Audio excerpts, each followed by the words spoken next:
Assalamualaikum warahmatullahi. Bismillahirrahmanirrahim. Alhamdulillahi rabbil alamin. Wabihi nasta'in ala umuri dunya waddin. Wassalatu wassalamu ala ashrafil anbiya'i wal mursalin wa ala alihi wa sahbihi ajma'in, amma ba'd. Hadirin mukminin, tuan-tuan muslimin muslimat, para jemaah sekalian, kita bersyukur kerana hari ini kita diizinkan oleh Allah sekali lagi untuk menyambung kembali tadabbur ayat-ayat pilihan daripada surah-surah pilihan, dan kali ini kita akan menghabiskan insya-Allah tadabbur ayat-ayat daripada suratul Jumu'ah, ayat-ayat daripada surah Al-Jumu'ah, iaitu bermula pada ayat yang ke-9, 10 dan akhirnya ayat yang ke-11. 3 ayat yang terakhir dalam surah Al-Jumu'ah. A'udzu billahi minasyaitonir rajim. Bismillahirrahmanirrahim. Allah Subhanahu wa taala berfirman dalam surah Al-Jumu'ah ayat 9, Ya ayyuhalladzina amanu idza nudiya lis-salati min yaumil jumu'ah fas'au ila dzikrillah wa dharul bay' dzalikum khairul lakum in kuntum ta'lamun. Itu ayat yang ke-9. Dan surah ini diberi nama ataupun dinamakan surah Al-Jumu'ah, iaitu bermaksud hari Jumaat, adalah berdasarkan kepada ayat inilah. Jadi saya ingat dah maklum penamaan surah-surah ini diambil daripada ayat-ayat ataupun cerita-cerita yang ada di dalam surah itu. Seperti mana suratul Baqarah dinamakan Al-Baqarah kerana ada ayat dan cerita yang berhubung dengan kisah Al-Baqarah yang berlaku pada zaman Bani Israel. Jadi kita kena tahu nama-nama surah ni berhubung kait dengan ayat ataupun cerita di dalam surah tersebut. Jadi surah Al-Jumu'ah ni dia berhubung dengan ayat inilah.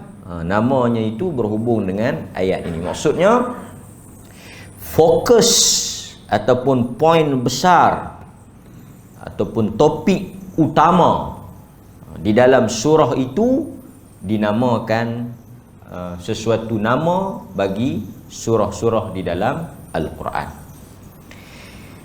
Terjemahan ayat: wahai orang-orang yang beriman. Di dalam Al-Quran kadangkala kita bertemu dengan ya ayyuhan nas.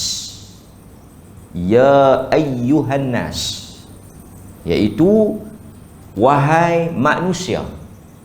Termasuklah di dalamnya orang beriman dan orang kafir. Termasuk juga orang beriman dan orang tidak beriman. Sebab khitab ataupun kelompok yang diseru itu An-Nas. An-Nas ni maksudnya manusia keseluruhan. Dan kadangkala kita akan bertemu dengan ayat yang seperti ini. Ya ayyuhalladzina amanu, wahai orang-orang yang beriman. Maksudnya topik ataupun perbahasan tajuk di dalam ayat tersebut merujuk kepada golongan yang beriman sahaja. Sesiapa yang mengaku beriman, mendakwa dirinya beriman, termasuk daripada kalangan orang-orang yang beriman, dia terkait ataupun dia termasuk di dalam panggilan ayat ini. Sebab itu kita dalam Al-Quran ni akan ada suatu perasaan besar hati, perasaan besar diri. Apabila Allah Ta'ala memanggil khusus kita, ya ayyuhalladzina amanu, wahai orang-orang yang beriman. Jadi orang-orang yang beriman dia akan merasa terpanggil, merasa diseru. Allah Ta'ala ingin bercakap dengan mereka. Jadi sebab itu orang-orang beriman bila sampai kepada ayat-ayat seruan ya ayyuhalladzina amanu, dia kena berikan satu perhatian yang khusus, kerana ayat ini sedang berbicara tentang dirinya. Melainkan kalau dia rasa dia tak termasuk daripada kelompok itu, tak apalah.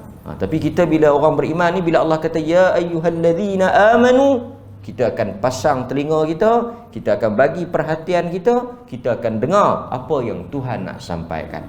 Kerana kita salah seorang daripada amanu tadi. Yang beriman itu kita adalah daripada kalangan itu. Nampak?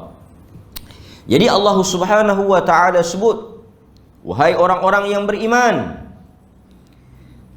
apabila diseru kepada kamu untuk mendirikan salat pada hari Jumaat, mendirikan salat pada hari Jumaat, yakni salat Jumaat lah, fas'au, bersegeralah kamu. Perkataan fas'au ni maksudnya bersegera, bergegas, cepat, pergi ila zikrillah, untuk mengingati Allah. Ini untuk mengingati Allah. Bila diserukan, maksud diserukan di sini apa dia?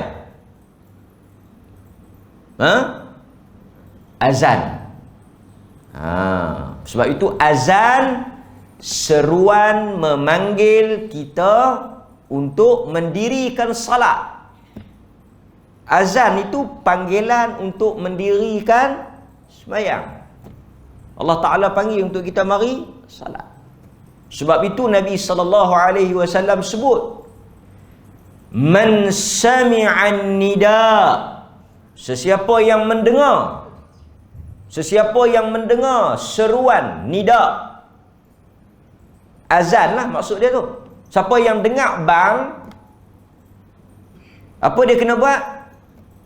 Falam ya'tihi, dia kena mari. Sebab kalau dia tak mari, dia dengar azan, dia tak mai,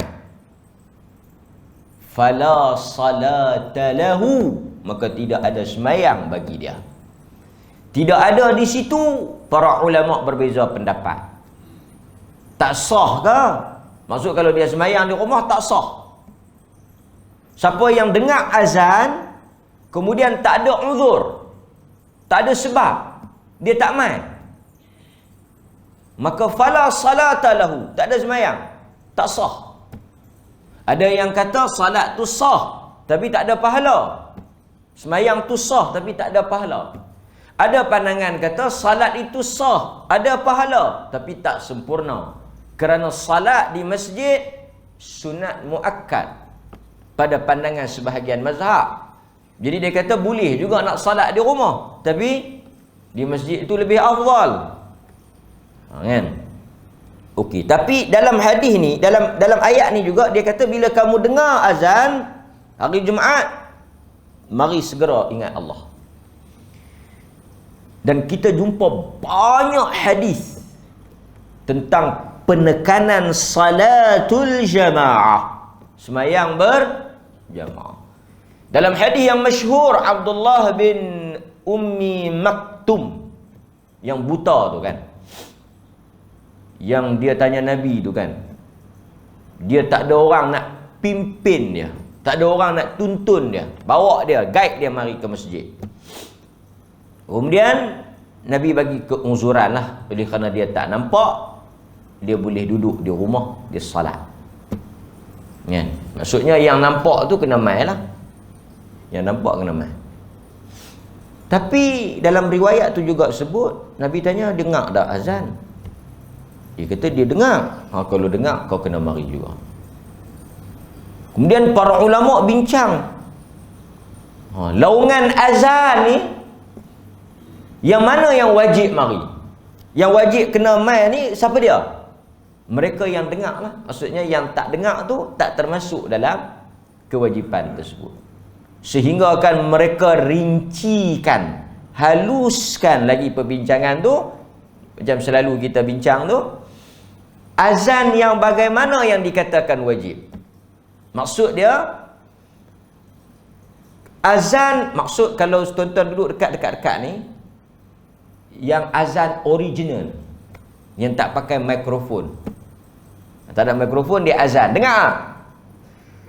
Yang dengar original tu dari kawasan tu, yang tu kena pergi lah. Tak ada alasan, tak boleh pergi. Ada yang kata tak kira lah pakai mikrofon ke, suara original ke, apa ke, kalau dia dengar, dia kena mai. Nampak? Ini satu penekanan daripada Nabi sallallahu alaihi wasallam. Okey, tak apa. Itu soal salat jamaah. Kita sekarang ni fokus salat Jumu'ah. Salat Jumaat. Bersegeralah kamu semua mengingati Allah.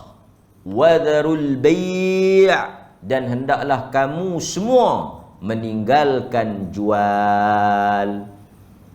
Al-bai', jual. Jual belilah, perniagaan. Tinggalkan jual beli. Sekejap lagi kita syarah. Ini terjemahan dulu, nanti kita tadabbur. Dzalikum khairul lakum, sesungguhnya perbuatan itu, mengingati Allah dan meninggalkan jual beli ketika hari Jumaat, ketika diserukan waktu sembahyang Jumaat itu, adalah sesuatu yang baik bagi kamu. Dari sudut dunianya, akhiratnya, jika kamu daripada kalangan orang-orang yang mengetahui. Okey. Ayat sebelum ini, pada ayat yang ke-8, kalau tuan-tuan tengok ayat yang ke-8, ayat yang ke-7, ayat sebelum ni 7 dengan 8, kalau kita tengok Allah Subhanahu wa taala sebut berhubung dengan sikap golongan Yahudi, termasuklah orang-orang kafir semualah. Tapi fokus 7 dengan 8 tu Yahudi. Dia ada munasabah dia. Dia ada, kata apa? Kaitan dia. Sikap orang Yahudi, kalau kita tengok, Allah Subhanahu wa taala sebut mereka ini kelompok yang mengutamakan dunia. Mereka ini mengutamakan dunia, dan mereka ini lari daripada mati. Satu, mereka ini bersikap hubbud dunya, cinta dunia. Bila cinta dunia, dia macam 2 serangkai lah, bukan 3 serangkai, 2 serangkai. Bila manusia itu ada di dalam dirinya hubbud dunya, cintakan dunia, dalam masa yang sama, at the same time, pada waktu tu juga, dia akan ada penyakit yang kedua. Apa dia? Karahiyatul maut. Bila dia cinta dunia, dia sayang dunia, dia akan benci, takut untuk mati. Sayanglah nak tinggal harta benda ni, nak tinggal rumah, nak tinggal segala-gala yang dia miliki ni, dia sayang. Jadi ini yang berlaku kepada orang Yahudi. Mereka lari, mereka takut kepada kematian kerana kecintaan mereka itu kepada dunia. Dan Nabi sebut ini, nama dia apa ni? Tuan-tuan semua mesti dah tahu dah. Mesti ingat. Apa nama ni? Pasal itu kita orang mengaji ni, ahlul masjid ni, orang masjid ni, alhamdulillah kita dah buang sifat ni lah, kan? Kita dah mula kikis. So, kita mari ke masjid ni salah satu bukti kita beriman. Apa penyakit ni?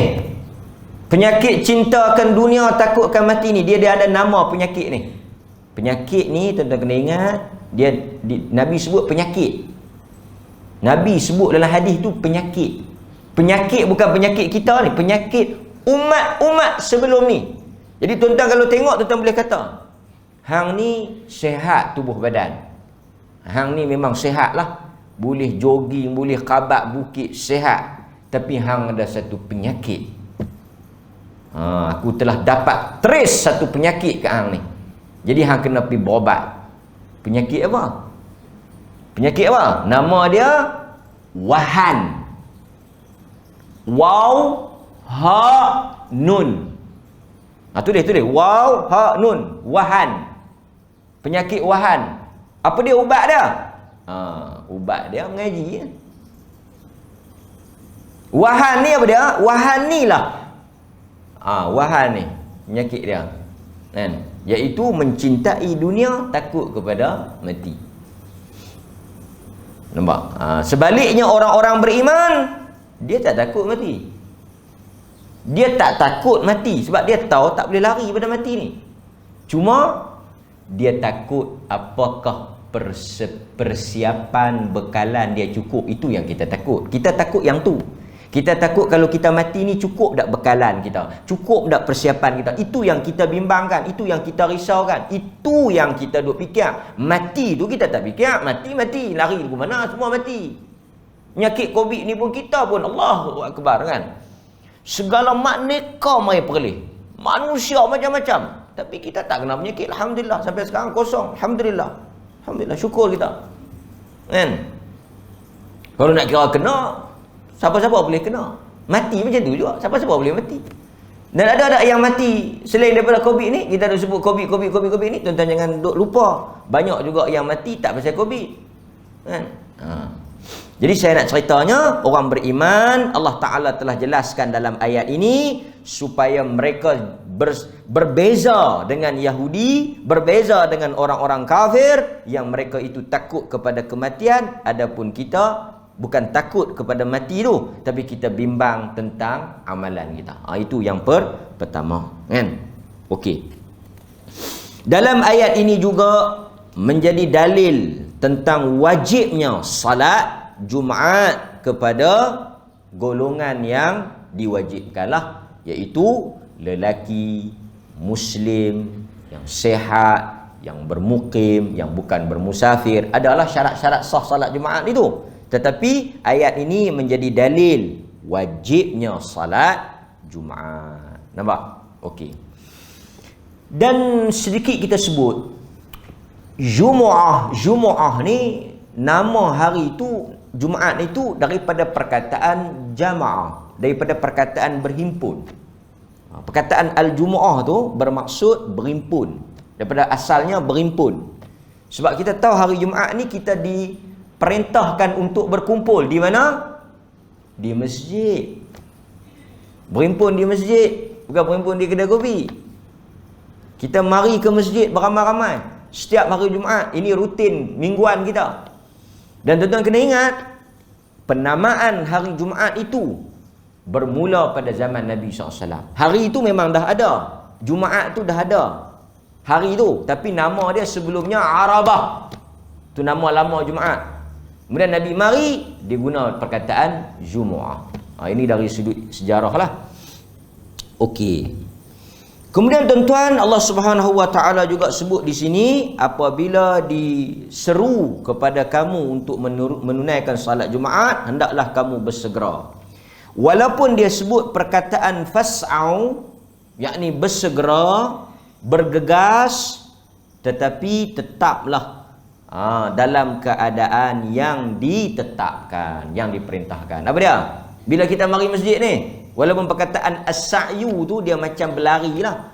Dia macam berlari. Tapi kita mari masjid ni macam mana? Dia sebut apa makna bersegera di situ? Bersegera di situ mari awal. Sembahyang Jumaat ni kena mari awal, bukan kalut. Bukan berlari. Sat lagi tengok hari Jumaat pakat duk berlari pula. Kan? Berlari pasal apa ni? Fas'au. Tak. Jangan duk buat kelang kabut. Jangan duk buat tak ketahuan punca. Fas'au tu maksudnya datang awal. Kan kita ada baca hadis apa? Hadis apa tuan-tuan? Lembu. Lepas lembu, unta dulu. Lepas unta, lembu. Lepas lembu, kambing. Lepas kambing, ayam. Lepas ayam, telur ayam. Semua orang hafal hadis tu. Telur ayam. Lepas telur ayam, Lepas telur ayam. Lepas telur ayam tutup buku lah. Kan? Tapi saya duk bayang kalau sungguh lah malaikat tunggu pegang lembu kebal tu. Kan? Mai tu kita pun pakat duk heret unta. Yang heret unta, heret lembu, heret kambing. Bawa balik ada pegang telur. Telur bukan telur sepapan tu, sebiji je lah. Pakat duk pegang telur. Bukan. Duk ampu telur. Saya ingat tentang ketak masjid awal. Pasal unta. Heret unta balik. Jenuh. Kan? Tapi kita tak nampak. Benda tu tak nampak. Bila tak nampak, dia jadi masalah pada orang-orang yang tak beriman. Dia kata mari awal pun sama, mari lewat pun sama. Tapi kita dalam COVID ni dia ada fit lain sikit lah. Fit lain sikit. Tak apa, itu isu lain. Tapi saya nak bagi tahu banyak. Sehingga malaikat tunggu di setiap pintu. Malaikat tunggu. Sekarang ni yang kita duk nampak duk tunggu pintu tu rela. Itu rela yang mari tengok nama kan. Rela pun cengeng pelik lah sehari dua ni kan. Jekah. Saya tuan-tuan saya nak nasihat sikit lah. Bukanlah rela saja. Siapa-siapa pegawai yang bertugas di pintu tu bersifat rahmah lah. Janganlah duk cengeng pelik sangat kan. Bersifat. Saya tu pasal dia kenal. Tu dia buat ni setengah jekah. Mana? Sejadah. Duduk tak? Tak payahlah kan. Permudahkanlah dia nak mari masjid tu satu rahmat. Dia orang mari masjid ni orang baik. Kan? Ini jekah macam nak suruh balik kan. Cek su, mai nak tembak kan. Rahmah kan. Kita layan orang. Kita ni sebagai apa? Khadim yang berkhidmat dengan Allah Taala untuk nak mengalu-alukan orang mai. Kalau tak ada sejadah, kita sediakan sejadah. Kan? Mungkin sejadah pakai buang ke. Lah ni mungkin kita boleh pikir sejadah pakai. Penyakit ni duk nampak hala tak kesudahan. Kan?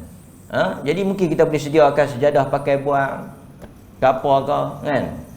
Ada setengah masjid bagi mas percuma apa semua. Dia janji dia nak mai aja. Ini ada sejadah? Tak ada. Habis balik. Dulu kita suruh mai, lah dia mai kita suruh balik. Kan? Nampak tuan-tuan. Hadirin mukminin, itu saya nak sebut i'lan dalam siaran langsung ni. Okey. Balik pada tajuk kita. So dalam Islam dia suruh kita mari awal untuk apa? Dengar khutbah. Tapi kalau mai awal duk lena, duk main telefon, duk sembang bohong pun tak guna. Kadang-kadang setengah-setengah masjid dia ada CCTV tau. Boleh tengok balik mai duduk buat kelompok. Yang mai awal tu pasal apa? Pasal dia dengar khutbah dah di sana. Perang. Bini dia punya khutbah. Khatib pertama. Ni khatib kena. Setengah tu mai tu pasal bini duk hingar dia orang. Pasal tak mau nak dengar hingar tu dia mari di masjid. Mai di masjid dia tak dengar, dia duduk sembang burung di luar. Setengah masjid tu yang ada pot dia boleh pergi isap rokok pula. Aduh tuan-tuan. Kan? Mari awal ni untuk tujuan dia zikrullah. Mari salat tahiyatul masjid, salat intizar, salat nak tunggu khatib. Sebelum khatib naik kita boleh salat 2 rakaat. Sebanyak mana yang kita nak. Kalau kita tak mau kita boleh baca zikir ke, doa ke apa ke hari Jumaat. Bagus ya, kerajaan pun bagi bonti awal pukul 12. Kan? 12 setengah saya pun tak tahu. Kan? Mari awal untuk kita datang ke masjid. Nampak? Okey, lepas tu dia kata apa? Tetapi dalam kita mari ke masjid tu kita kena memelihara adab. Sebab takut dibimbangi bila dengar ayat bersegera ni dia kalut. Jangan. Dalam hadis memang banyaklah, kita pun dah baca banyak dah larangan kalut ni. Lari mari masjid ni. Setengah tu ada kan. Kita duduk berjalan dulu daripada dia mari potong tangkona.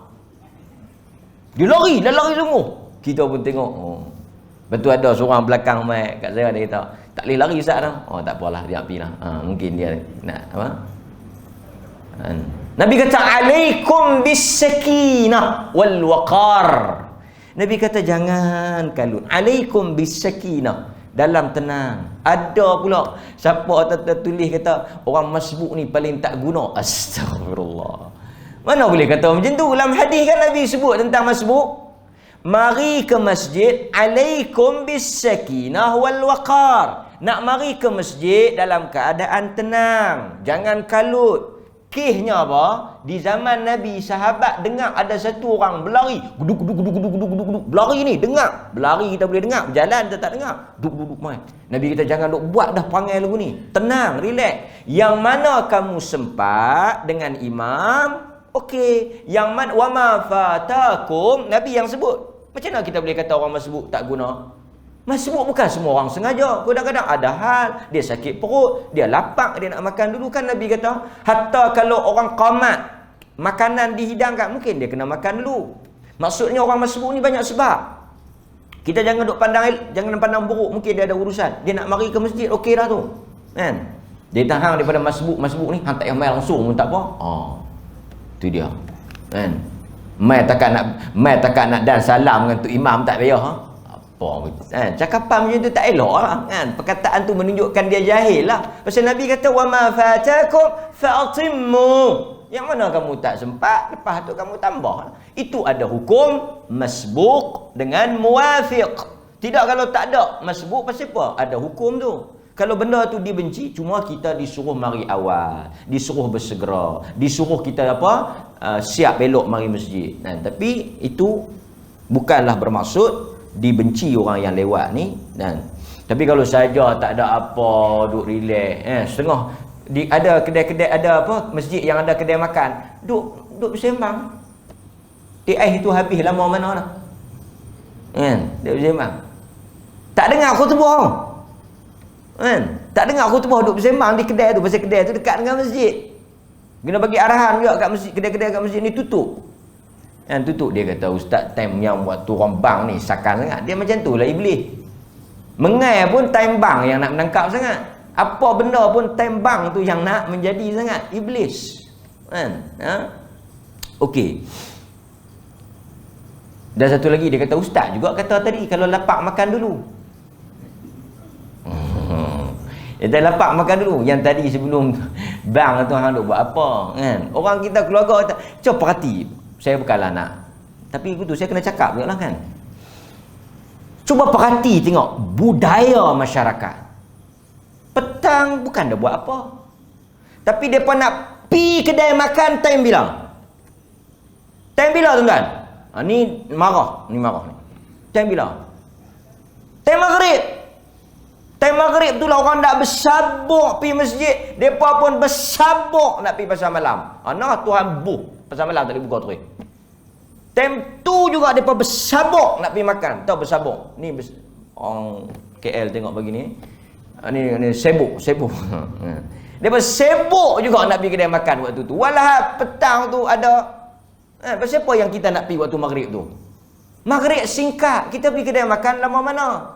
Lepas tu sekali kita kalut nak sembahyang maghrib. Bagusnya bawa anak bini mari mayang dulu, sat lagi baru kita pergi makan. Dia kata tak boleh lapar ni ustaz, lebih pada Somalia ni. Tak tahu. Dia kata ni nak maki tak larat ni, nak kena cepung, nak kena usung pergi. Apa ni? Pasal apa? Pasal kita mudah sangat rasa salat tu tak berat. Nampak? Okey. So apabila azan, sebab itu kita tengok dalam hal ini ada isu azan 2 kali. Ini berlaku pada zaman Sayyidina Uthman Ibnu Affan radhiyallahu an. Sayyidina Uthman ni. Ini semua orang tahu kan? Yang mana Sayyidina Uthman ni dia azan di pasar. Dia azan di pasar. Boleh tak boleh azan ni 2 kali ni?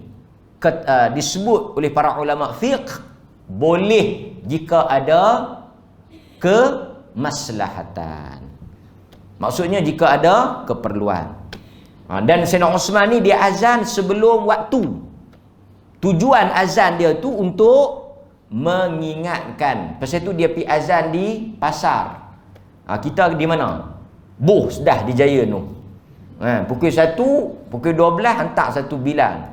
Bang, habis satu Jaya tu. Biar yang perempuan sajalah. Yang laki-laki keluar mai.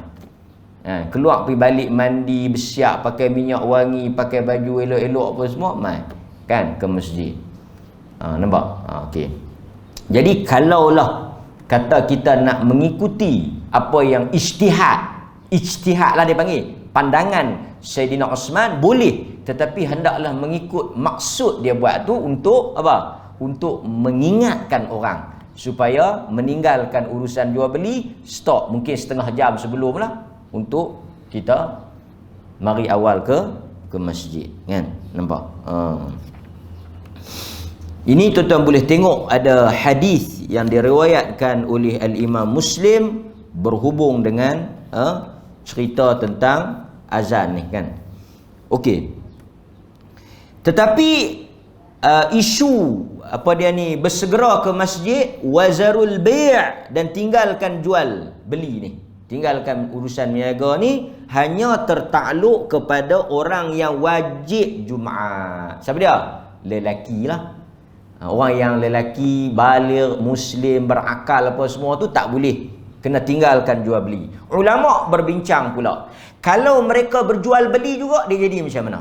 Di sini ada berlaku sedikit perbezaan pandangan. Ada yang kata jual beli itu tak sah.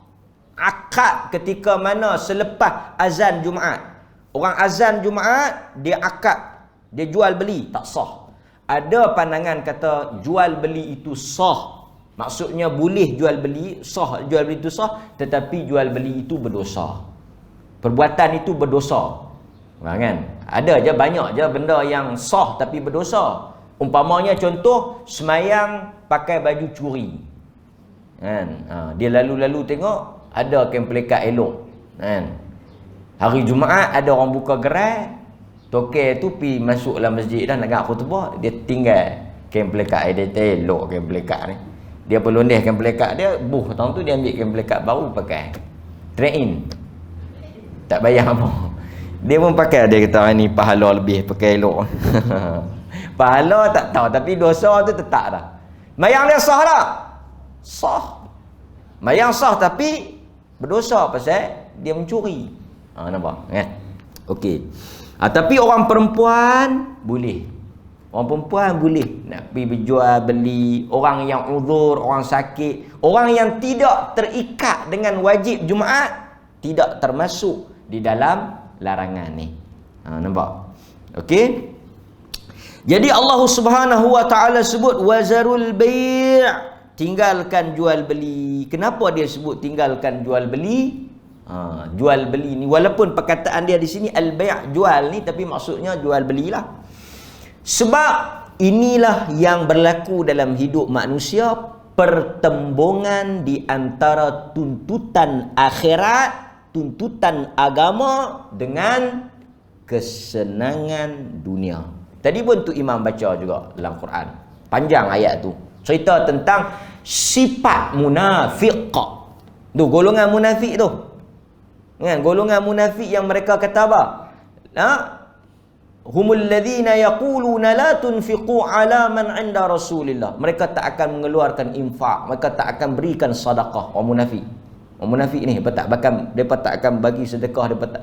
Sehingga Allah Taala tutup ayat tu. Allah Taala kata apa dekat orang-orang beriman? Ya ayyuhalladzina amanu anfiqu. Allah Taala bagilah. Allah Taala kata bagilah sedekah. Allah yang peringat ni, bagi sedekah. Pasal apa? Sebelum ayyatiya ahadakumul maut. Allah kata baik bagi cepat. Sebelum saat lagi nak mati, hampa kalut nak bagi. Betul ya? Allah kata masa nak mati tu, laula akhartani ila ajalin qarib. Ya Allah, ambil masa sat, lewat sehari 2 hari. Kan? Sat ya, qarib. Tak lama, sat dalam sehari 2 hari cukup. Untuk apa? Fa as-saddaqa wa akum minas salihin. Kami nak pergi bagi sedekah. Nampak tuan? Jadi Allah Taala sebut ni wazarul bai'. Tuan-tuan, ini satu benda yang kita mungkin boleh sebut, tapi mari kepada amalan ujian, kita mungkin tak berjaya, gagal lah. Berapa banyak orang yang tewas. Saya tu kadang-kadang contoh kan, saya sebut tadi macam contoh semayang subuh. Semayang subuh ni, orang-orang meniaga, orang-orang yang terlibat dalam urusan jual beli ni, subuh ni dia kena keluar awal. Kan? Apa? Tangkap ikan ke, menoreh getah ke, orang kedai makan ke apa. Kan? Tapi sebenarnya kalau dia mari sembahyang subuh lagi. Sebab urusan pagi ni berkat. Cuma saya nak sebutnya tuan-tuan, time-time yang kritikal ni seperti subuh, maghrib ni, kita berhenti sat untuk salat. Kita nampak satu orang dalam duk goreng zakat. Goreng zakat ni waktu maghrib. Baru berhenti sat. Orang yang nak makan pun suruh dia hampir semayang sat dulu. Kan. Isyak tak apa, goreng lah. Pasal isyak ni dia lewat sikit. Tapi maghrib tu kan, dia kata kalau saya pergi mayang 3 rakaat ni 4-5 pinggan kot ontah ni, tak apalah, Allah Ta'ala nanti dia ganti kot lain kan. Tak kaya pun kita dengan 4-5 pinggan tu, nampak, tapi kita rasa rugi lah. Ini cabaran kita lah, nampak. Okey, kemudian Allah kata apa? Bukan Allah Ta'ala suruh kita tetap duk buat ibadat 24 jam. Allah kata fa idza qudiyatis salatu fantashiru fil ard, pada ayat yang ke-10. Apabila dah selesai salat Jumaat, fantashiru fil ard, pergilah kamu bertebaran di atas muka bumi Allah, dan wabtaghu min fadlillah, pergilah cari Allah, wadhkurullaha katsira la'allakum tuflihun. Allah kata pergilah kamu. Ayat ni satu ayat rahmat bagi kita orang-orang beriman, orang Islam. Dalam sebahagian riwayat ada dia sebut, dia kata orang-orang Yahudi, orang-orang Kristian ni, bila mari hari besar mereka, dia agama ni macam ni ya. Agama ni tuan-tuan saya selalu sebut. Tuan-tuan ingat sampai bila-bila. Sebut ulama-ulama kita sebut banyaklah benda ni. Manusia ni dia antara 3 jenis. Satu yang tak semayang langsung, tak main Jumaat langsung. Yang ni memang kita nampak iblis lah berjaya tipu dia. Yang tak main mayang Jumaat, yang cari makan sampai tak mayang Jumaat, iblis lah. Iblis. Satu lagi iblis juga, yang mayang sampai tak cari makan. Tak lebih iblis tak? Kan? Agama dia wasatiyah. Maksudnya kita marilah salat, marilah mengaji, tapi pada masa yang sama carilah makan, carilah dunia, ma'isyah, kehidupan dunia carilah. Ini habis semayang baca Quran, habis semayang mengaji. Bagusnya. Mana makan minum dia? Tengok dia duk pahamba bini dia pula tu. Hang pergi kerja, aku nak pergi buat ibadat. Anak-anak terbiak, mana pok-pok? Mayang. Tapi kita tengok benda ni, dia bukan, ini talbis iblis. Sebab itu orang yang tidak buat ibadat langsung, mereka telah terkena dengan hasutan iblis. Mereka yang menumpukan ibadah sehingga meninggalkan tanggungjawab, sampai meninggalkan benda-benda tanggungjawab, nafkah anak isteri, tuntut diri sendiri apa semua. Yang ni pun sebenarnya kena juga tipu daya iblis.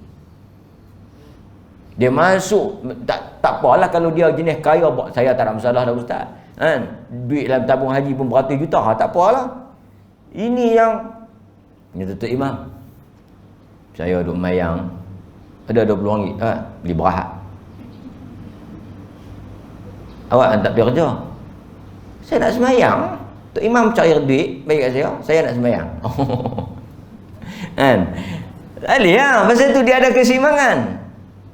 Kan? Ada satu orang tua dia cerita kat saya, menantu dia tak tahu ikut ajaran apa, duduk dalam bilik tak keluar, duduk mayang. Lepas tu siapa bagi anak bini dia makan? Menantu dia ni duduk dalam bilik, duduk mayang, meratik. Jenis ajaran mana tak tahulah. Jenis ajaran selendang kuning nombor malam ni. Lepas tu siapa bagi makan anak bini dia?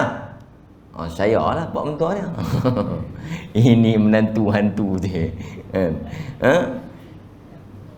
Mana boleh tanggungjawab kita? Pasal tu Nabi kata kafa dakwah, tak payah duk menipu lah, tak payah duk guna agama. Kan? Nama kata dakwah ke apa ke, kan? Tinggal anak isteri berdosa. Pasal tu dia ada keseimbangan. Salat, time urusan kehidupan, keluar cari cari makan. Melainkan kita ni memang orang kaya, apa semua tumpulah pada ibadat. Allah kata apabila selesai, selesai kamu salat, pasal itu dalam ajaran Kristian ada yang tak buat langsung, ada yang melampau. Pasal itu kita kata tadi, kita bukan golongan pertama, bukan golongan yang kedua, kita golongan yang ketiga. Golongan yang berada pada pertengahan di antara melampau dengan bainal ghulu wal jafah, bainat tafriq wal ifrat. Dalam agama ni dia kata ifrat tafriq, ghulu jafah, maksudnya di antara melampau buat ibadat sampai tak cara ke dunia dengan yang cari dunia sampai tak cara ke akhirat. Dua-dua tu kena talbis iblis. Kan?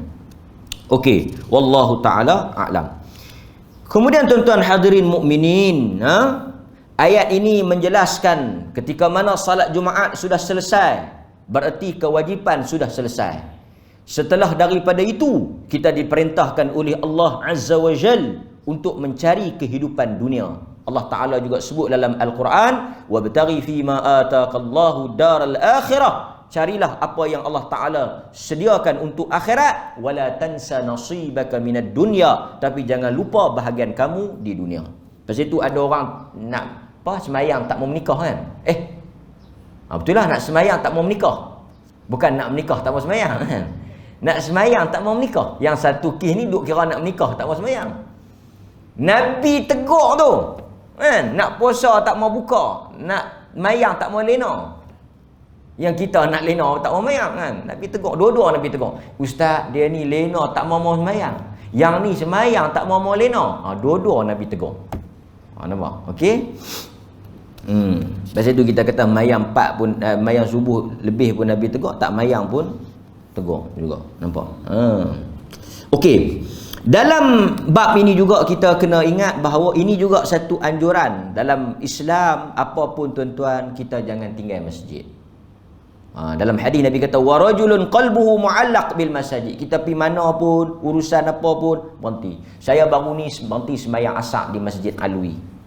Berhenti sembahyang asar. Ini satu cerita menarik. Dan banyak saya tengok anak-anak muda bagus. Yang kurang bagus ni mungkin anak-anak tua. Anak-anak muda ni bagus. Saya berhenti, saya sembahyang asar di Masjid Alwi. Saya berhenti sembahyang. Saya lewat sikit, masbuk lah. Lepas tu ada satu budak food panda. Food panda, dia pakai baju pink tu. Dia tunggu tepi. Dia tengok saya. Lepas tu habis salat, dia duduk tengok lagi. Kita boleh tengok kot terkoyok apa kan. Dia kata, ustaz ke? Ya, saya ustaz lah. Aku kata, apa, ada aku order tak bayar ke apa. Dia kata, saya duduk tengok kuliah ustaz ni. Tapi saya tak sempat nak main masjid lah, pasal saya duk hantar makanan ni. Tapi saya duk ikuti kuliah melalui live ni. Alhamdulillah. Saya puji dia dua benda lah. Satu, anak muda yang mengaji. Yang kedua, dalam kesibukan dia pergi hantar food panda tu, banyak kita duk tengok food panda ni berhenti semayang. Berhenti semayang di masjid. Ini kita pujilah anak muda. Mudah-mudahan Tuhan berkat rezeki dia. Ada keinginan, bagus dia boleh kenal ustaz kan. Mujak dia tak tengok bukan Fatah Amin ke apa dah. Nampak? Okey, tapi saya nak cerita bagus. Wa rajulun qalbuhu mu'allaq. Depa hantar makanan urusan depa duduk di masjid sembahyang ustaz. Saya depa hantar. Pasal tuan-tuan, banyak kita dengar juga food panda yang jenis-jenis delivery ni mati di atas jalan. Kan? Accident apa semua. Jadi sekurang-kurangnya dunia dia dapat, akhirat pun dia dapat. Kita yang tak panda ni, yang duduk elok di rumah ni, mai lah kan. Lebih pada panda pula. Okey. Dan yang terakhir kita tutup baliklah. Ayat yang terakhir, next week kita nak pindah surah lain pula. Kita perhabis sikit. Wa idza ra'au tijaratan aw lahwan faddu ilaiha wa tarakuka qa'ima. Allah kata, dan apabila mereka melihat perdagangan dan permainan. Ini ada cerita berlaku zaman Nabi. Apabila mereka melihat tijarah. Tijarah maksudnya perniagaan. Au lahwan, permainan. Mereka meninggalkan engkau dalam keadaan berdiri. Siapa dia ni? Ka di sini siapa dia ni? Ka, engkau tu. Nabi. Dalam keadaan tengah duduk berdiri. Berdiri apa? Baca khutbah. Ceritanya masa Nabi tengah duduk baca khutbah, balik satu rombongan perdagangan daripada luar sampai di Madinah, tinggal Nabi tu. Tinggal Nabi. Macam kita pergi setengah-setengah masjid kan. Mangkit 2-3 orang. Mangkit pula 2-3 orang. Kita tanya pasal apa? Makanan sampai dah ustaz. Oh. Dia makanan sampai dah, dia mangkit. Tinggal ustaz. Dan mereka meninggalkan Nabi dalam keadaan setengah berkhutbah. Yang tinggal duduk dengar tu, saya tak tengok dalam riwayat tu, hanya beberapa orang yang istiqamah dengar. Allah tegur, Allah kata apa? Kul ma indallahi khairun minal lahwi wa minat tijarah. Allah kata, apakah yang lebih baik? Katakan kepada mereka, wahai Muhammad, sesungguhnya apakah yang lebih baik, sama ada permainan, perniagaan ataupun pahala yang Allah sediakan di sisi Allah. Sesungguhnya Allah lah sebaik-baik pemberi rezeki. Diriwayatkan dalam sebuah hadis. Kita baca hadis ni dan kita tangguh insya-Allah. Seorang sahabat Jabir bin Abdullah, dia kata tak kala Nabi SAW berkhutbah di kota Madinah, ketika itu sedang dilanda musim ataupun ujian kelaparan. Masa tu berlaku kelaparan dan kenaikan harga di Madinah. Ada musibah. Tiba-tiba datanglah Dihyah Al-Kalbi. Siapa dia Dihyah ni? Salah seorang sahabat Nabi yang terkenal dengan kesegakan dia. Yang mana malaikat pun menyerupai Dihyah Al-Kalbi ni. Dia datang daripada Syam membawa gandum dan barang-barang dagangan. Nampak? Sebab itu masjid ni pun jaga-jaga. Dia berdekatan dengan Eko RM2. Itu pun ujian juga tu. Eko ni lebih bahaya. Masjid kalau kita masuk, kita jumpa jalan keluar. Kedai RM2 itu kalau kita masuk, kita kena suruh siapa-siapa tunggu di luar. Takut tak jumpa pintu. Dihyah Al-Kalbi ni dia bawa gandum, dia bawa barang-barang. Dan bila dia sampai di Madinah, orang dengar dia balik, orang dengar dia mari. Mangkit habis yang duduk dalam masjid tu. Tinggal Nabi SAW sedang berkhutbah dan beramai-ramai pergi. Lapar, tak salah ke mereka juga lah, lapar. Dengar bawa balik makanan, tinggal habis. Tu yang saya kata di masjid Guak Gajah tu kan. Kalau ada makanan, kita jangan announce sebelum sembahyang. Sekali lagi di petak khusyuk. Satu, dia perlu bikin makanan apa. Yang kedua, lagi kalau aku lambat bagi salam, lagi habis tak ada beda aku. Setengah tu bagi salam wajib lah. Assalamualaikum, patut pergi ambil lah. Dia lagi lemah. Mayang sunat harus ya. Dia kata kalau kita mayang sunat, tak boleh beli plastik tu kan. Ujian nasi bungkus ya tu kan. Maka orang-orang pun meninggalkan Nabi dalam keadaan berkhutbah dan berbondong-bondong. Beramai-ramai lah mereka pergi kepada dagangan tersebut. Para ulama berbeza pendapat berapa orang yang tinggal. Berapa orang yang tinggal duduk dengar tu. Ada kata 12, ada kata 13, ada kata 40. Nampak? Tinggal 12 orang, yang lain semua tinggal 12 orang. Ada yang kata 40, ada yang kata 40 ni yang riwayat sembahyang Jumaat 40 orang tu. Kan? Okey. Jadi tuan-tuan, ini yang Allah Taala sebut cerita apa dia punya latar cerita dia. Depa tinggal Nabi pergi kepada barang dagangan tu. Tengah duduk khutbah tu. Nabi duduk sampai khutbah, depa tinggal pergi tengok barang apa, nak beli, nak makan apa semua. Allah Taala tegur perbuatan tersebut. Nampak? Dan ayat ini juga menunjukkan khutbah wajib berdiri. Tak sah khutbah dalam keadaan duduk. Sebab dia disebut watarakuka qa'ima. Nabi tengah berdiri. Sebab itu khutbah mesti kena dalam keadaan berdiri. Dan akhirnya tuan-tuan, Allah Ta'ala tutup apa dia? Allah kata wallahu khairur raziqin. Allah lah sebaik-baik pemberi rezeki. Apa maksud Allah sebaik-baik pemberi rezeki? Tuan-tuan, Allah sebaik-baik pemberi rezeki. Dia tahu apa yang sesuai rezeki untuk kita. Satu, jenis apa dia tahu. Yang kedua, kadar. Setengah orang dia tak reti tahu, dia boleh bagi. Contoh saya bagi ya. Kawan tu beras banyak, yang dia perlukan ikan. Oleh kerana kita ni tak tahu, duk bagi beras. Dia kata, makan beras. Beras banyak ada, ikan tak ada. Pergi beli ikan mai. Jadi kita tak tahu. Lepas tu kita tak tahu banyak mana dia perlu. Ada yang perlu banyak, kita bagi sikit. Ada yang perlu sikit, kita bagi banyak. kita ni banyak kelemahan. Pasal tu tak payah petikailah jabat Baitul Mal ke apa ke. Semua manusia ada kekurangan. Depa ni duk bagi puak-puak tu, kau ni bagi minyak, kau ni bagi minyak, semua bagi minyak, jadi orang minyak ni. Manusia dia tak tahu. Dia tak tahu keperluan dia, kena pergi tanya dulu, hang perlu apa? Apa semua. Saya ni duit ringgit tak perlu, saya perlukan kasih sayang. Tak ke jahanam. Ustaz tak payahlah bagi beras kat saya. Saya banyak dah beras, saya kenyang dah beras. Saya ni perlu kekurangan kasih sayang. Demam ustaz tu. Jadi kita tak tahu, tapi Allah ni khairur raziqin. Bila dia bagi, memang sesuai kadar tu. Walaupun kita rasa tak cukup, tapi Tuhan yang bagi memang padan hang takat tu. Kalau lebih, barau. Allah kata barau. Kalau aku bagi lebih, nanti hang melampau. Apa dia jenis dia? Dia tak bagi kita kaya. Kita tak sesuai kaya. Dia bagi kita sihat. Nampak? Dia jenis-jenis tu pun dia atur. Hang tak sesuai anak banyak. Pasal apa? Hang Kediri pun tak ketahuan hala. Yang ni dia bagi anak banyak, dia bagi harta sikit. Yang ni dia bagi harta banyak, yang bagi anak sikit. Semua dia atur cantik dah. Pasal apa kita tak ada anak? Mungkin kerana Allah Ta'ala nak bagi ujian benda lain kat kita. Mungkin kita kata banyak, masalah kesihatan pula. Ada juga duit banyak tapi tak sihat. Ada juga ilmu banyak, duit tak ada. Itu satu masalah pula. Kan, masalah ilmu banyak, duit tak ada kan. Ada juga duit banyak, macam tu lah. Tapi tuan-tuan kena ingat, bila Allah yang atur, Allah yang agih, Allah yang tetapkan kadar dia, kesemua itu adalah sebaik-baik ketentuan. Kadar tu elok dah. Jadi kita jangan petikai. Tapi ada orang salah faham. Dia kata, "Loh, kita jangan duk buat apa. Kita tunggu."